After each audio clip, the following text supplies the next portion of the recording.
Imagine playing gigs in Nashville. Some of the best musicians in the world, some of the people that you would have to, pay major bucks now to see playing with a major artist or playing with their brothers on the road. I did many years of what we called character builders in the old Nashville, the Nashville that was not packed full of bachelorette parties and downtown was not some wild, Mardi Gras on steroids. I did years of those gigs, playing gigs and having to split, $100 sometimes 4 ways. And sometimes the band leader would just go, here, you need it more than me, and maybe give you, half his money or all of his money just to try to, keep things going. Imagine doing that for years. This is the untold truth about paying your dues in the music industry, and nobody talks about this, but paying dues is exactly what you have to do. And when you're just starting out, man, a lot of people will, are kind of look down on people starting out because they do have to take those low paying gigs. They do have to start somewhere. This video is a raw, unfiltered look at that exact thing. Late night gigs in empty dive bars, sleeping in vans, dealing with flaky bandmates and underpaid gigs. This is my personal journey that I've experienced and the harsh lessons that I've learned along the way. There's the myth of overnight success, and overnight success can happen, and it does happen, or, you could blow up on social media. Those kind of things happen. But for most of us, it is a slow grind. Most musicians' careers are built over years of hard work, not viral moments. My career has had 0 viral moments. It just, it was a matter of showing up night after night, regardless of what the pay was or how many people would be in the audience or what would come out of the gig. I mean, you always hoped that other opportunities would come out of these gigs. And I can say, you know what? In the long run, they did. Musicians that I played with on some of those character builder gigs eventually called me and referred me to gigs that were road gigs that paid, decent money and got me through my thing. And shout out to my friend Paul, who was a major guy who, I played many character builders with, and, gigs for low dough where we would just, at the end of the night, man, we'd play 4 hours for, less than 50 people, sometimes 20 people in an empty dive bar. And there's barely enough money to go around to cover your strings and maybe your gas getting there and maybe get a 99-cent cheeseburger on the way home from the gig. Man, it can be kind of depressing at the end of the night, although you're still exhilarated from the fact that you just played some incredible music. It can be very depressing knowing that not many people heard it. It's a tough thing, man, to balance playing ability and playing to the, highest level of your musicianship. It sometimes doesn't equal tons of people in the seats.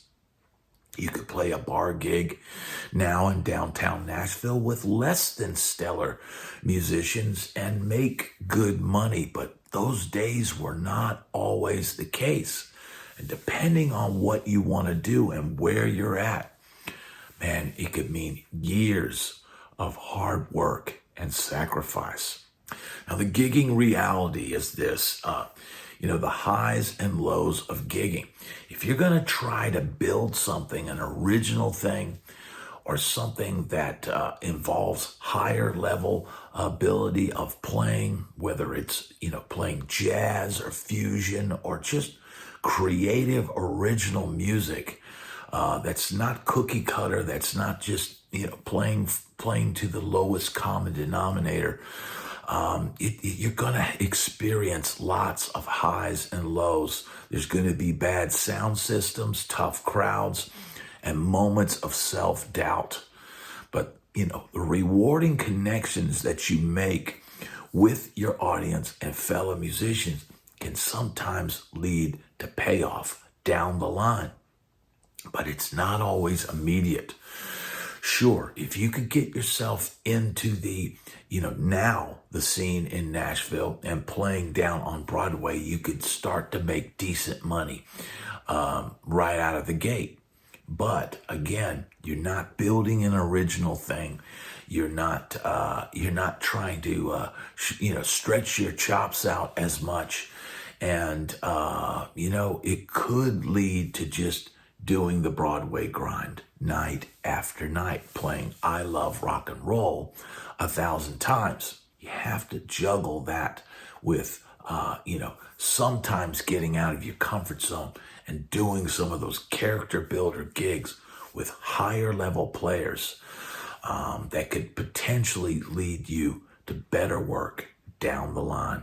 The hustle behind the scenes is a huge part of this equation. Networking and self-promotion, finding reliable bandmates. Now that could be the hardest thing in the world. And it's not just the fact that people are reliable, but you know what? Good players are in demand. And you're not going to find, especially in Nashville, that you're going to maybe be able to get the same guys every night. So you've got to build a network, 5 to 10 people deep on each instrument that you need in your band. So imagine you've got a gig on Thursday and you get a call on Wednesday and your bass player is double booked, and now you need a bass player in 24 hours, and you need a bass player that knows your material and is willing to work with you and all that, and can fit it into his schedule. And maybe you have 5 bass players deep in your phone, but you call all 5 guys and none of them are available. These are some of the tricky things that happen, the hustle behind the scenes that you're going to have to do to try to find somebody or a solution. Maybe you move yourself over to bass and hire somebody else to play guitar. I mean, there's all kinds of things, and you're going to have to figure these things out very quickly, because canceling a gig is never really an option you should examine. And you know what? Nashville has no shortage of players, so you should be able to find somebody competent enough to do the gig. The financial challenges, even if you're playing on Broadway 5, 6, 7 nights a week, it's still going to be a challenge making enough money to pay your rent, keep your gear maintained, and keep your lights on. There are lessons in resilience here, and I was, if anything, very resilient. I had many setbacks in my career, from not making it on the Sunset Strip to, moving to Nashville and having to play, character builder after character builder and all these different gigs and not making a lot of money. And, setbacks will shape your career. You're playing sometimes for exposure, you're losing gigs, or dealing with music industry rejection. I mean, those can be difficult things to deal with, and how resilient you are can be a huge factor in your success. Perseverance is probably the secret to success. Now, my advice for aspiring musicians, first of all, you got to be where the action is. And if you're not where the action is and you just can't go somewhere like that, man, you're going to have to work extra hard to build a scene. And that might mean building a community online, finding a venue, or creating a venue. Imagine if you're in a town and maybe all there is in that town is a coffee shop. And maybe you've got to create something and go talk to the owner of the coffee shop and say, I'd like to host, a music night in your venue, and say, look, we can put it in this corner. We can be open, say Friday evenings, and you can sell coffee. You can sell your food, or whatever, different things, and creating a situation to play in. There's a lot of towns across the USA where there's no music venues. And there are towns where there used to be tons of music venues, and those scenes are dying. So maybe you're going to have to create your own music scene. But if you are in Nashville, or you're in New York, or you're in Los Angeles, or somewhere where there is a music scene, you're going to have to stay motivated, manage your expectations. It's not going to happen overnight. Now, look, I've seen people come to Nashville, and a couple of months later, they've gotten a touring gig or whatever. But you know what? Just getting a touring gig is not necessarily making it. Do they have enough dates on the books to keep your lights on?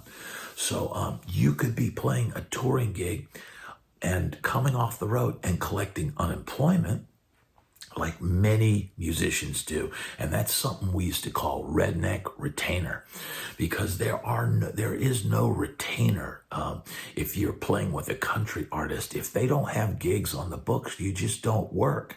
And, back in the days where Nashville was not a boom town, a lot of guys relied on unemployment to get them through the weeks or sometimes months where they wouldn't have road gigs to supplement their income. So, you're going to have to manage your expectations and learn from every experience. Not every experience is a well-paid gig where everyone is happy at the end of the night.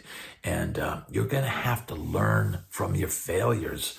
And, the main thing is understand that you're doing something that you love, that playing music is a privilege. And there are many people, and I'm sure they're going to chime in on the comments that said, you're going to have to get a day job. You're going to have to do this. You're going to have to do that. You do what you need to do to pay your bills and keep your lights on. And I would suggest, before starting a family, make sure you're well established in the music business, because, it can be a very tough go for a person by themselves. But I can't imagine if I'd had a family at a young age and been trying to make it in music, it would not be an easy thing. The reality is this, you're going to have to deal with some wild and crazy moments. You're going to have moments like I had where you think everything's great and you're on the road and the phone rings on a Monday and a singer for a band that you're touring with calls you and goes, I'm leaving the band. And at that moment, everything's over. Everything on your calendar is completely wiped off, and you're now back to zero, all at the whims of one person. And that is the reality. And it could be the same thing if you are a sideman playing for a touring artist and they just decide they're going to go in a different direction. They're going to go younger. They're going to go, some way. They're going to get somebody else in your slot, and they're going to leave you at home with zero. And you got to learn from these mistakes. You got to dust yourself off, and you got to be willing to get back out there and play your butt off.